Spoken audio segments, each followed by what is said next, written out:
Kæru áhorfendur, verið hjartanlega velkomin í Borgarleikhúsið. Hér er enginn. Við erum að lifa algjörlega dæmalausa tíma, ástandið er skrítið og fyrst að þið ekki komist til okkar, þá ætlum við að koma til ykkar.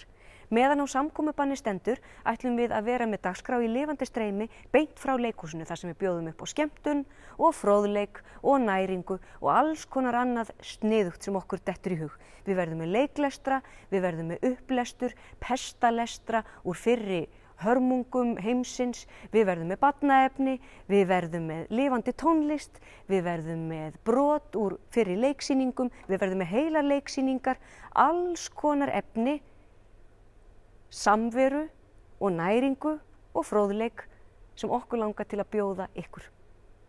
Þetta eru eins og ég segi fordæmalausir tímar en á meðan þessu samkomubanni stendur þá erum við hérna til þess að stytta ykkur stundir og létta lund. Við erum öll í þessu saman. Dagskrána má alltaf nálgast á vefnum okkar borgarleikhúsið.is og lifandi streymið er annars vegar á vísir.is og á YouTube-rás Borgarleikhúsins. Takk kærlega fyrir að vera með okkur. Velkomin í Borgarleikhúsið.